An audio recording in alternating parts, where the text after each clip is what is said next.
आतंकवाद को पालने और बम को डालने वाले पाकिस्तान के पास क्या पड़ गए हैं खाने के लाले? क्या सच में नहीं रही है पाकिस्तान के पास खाने के भी औकात? क्यों अचानक से इतना गरीब हो गया है आखिर पाकिस्तान? क्या सच में हो गई है पाकिस्तान की इकोनॉमी कोलैप्स कि वहां के लोगों के लिए नॉर्मल सर्वाइवल भी हो रहा है मुश्किल? आखिर कैसे हुआ पाकिस्तान इतना गरीब कि आ गई भीख मांगने तक की नौबत? क्या है पूरा मामला, आइए समझते हैं। अपनी इस वीडियो में हम सबसे पहले जानते हैं कि आखिर पाकिस्तान क्यों भीख मांगने को मजबूर हो गया है। अगर आपने पाकिस्तान की एक वायरल वीडियो देखी होगी तो शायद आपको पता होगा, जहां पाकिस्तान के एक मिनिस्टर अपनी जनता से चाय को कम करने या पीने की गुजारिश कर रहे हैं। दरअसल पाकिस्तान को अपने वहां चाय की आपूर्ति को पूरी करने के लिए चाय को भी बाहर से इम्पोर्ट करना पड़ता है और अभी इनकी इकोनॉमी इतनी खराब चल रही है कि इन्हें 2 वक्त की रोटी जुटाना भी बेहद ही मुश्किल काम लग रहा है। तो फिर चाय की क्या ही बात की जाए। पाकिस्तान में महंगाई आए दिन बढ़ती जा रही है। नॉर्मल चीजों के रेट भी आसमान छू रहे हैं। यहाँ तक कि इन्फ्लेशन जो जनरली 5 से 7% तक ही रहता है, वो भी अब यहाँ पर बढ़कर 28 से 30% तक पहुँच गया है। जैसे अगर हम प्याज जैसी कॉमन चीजों की बात करें तो ये भी पहले से कहीं ज्यादा लगभग 5 गुने रेट पर मिल रही है। यहाँ तक कि यहाँ के सिटी मॉल्स और रेस्टोरेंट के लिए भी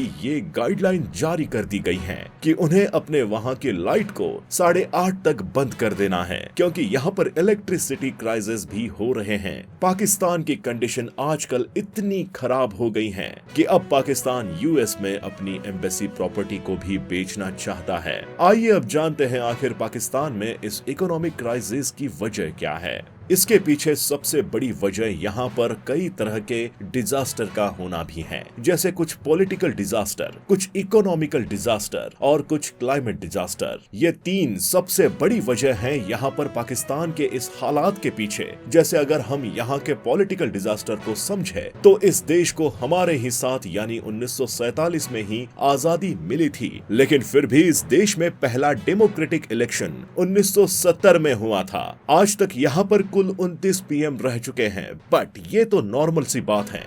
जो सबसे बड़ी शॉकिंग न्यूज है वो ये है कि इसमें किसी ने भी अपना कार्यकाल पूरा नहीं किया है, यानी किसी ने भी पीएम की 5 ईयर की टेन्योर कंप्लीट नहीं की है। और इसका रीजन कहीं ना कहीं करप्शन और बदले जैसी भावना है, जो ज्यादातर पिछली गवर्नमेंट को नीचा दिखाने के लिए किया जाता है। अब अगर इनके इकोनॉमी की बात करें तो वो भी साल दर साल बदलती या ये कह लीजिए गिरती ही जा रही है। वर्ल्ड बैंक के अकॉर्डिंग इस साल इनकी जीडीपी 2% बढ़ेगी, लेकिन इसके साथ ही इन्फ्लेशन भी 24% के आसपास बढ़ेगा। यहाँ की जीडीपी 376 बिलियन डॉलर की है, जबकि इन पे 274 बिलियन यूएस डॉलर का कर्ज है। और इस वजह से पाकिस्तान का हर साल 1/3 अर्निंग का हिस्सा इस डेब्ट के लोन इंटरेस्ट को भरने में ही चला जाता है। अब अगर हम अगले 3 मंथ की बात करें, जहां पाकिस्तान को इन 3 मंथ्स में 8 बिलियन का कर्ज चुकाना है, जबकि पाकिस्तान के फॉरेन रिजर्व में 5.8 बिलियन अमाउंट ही बचा है,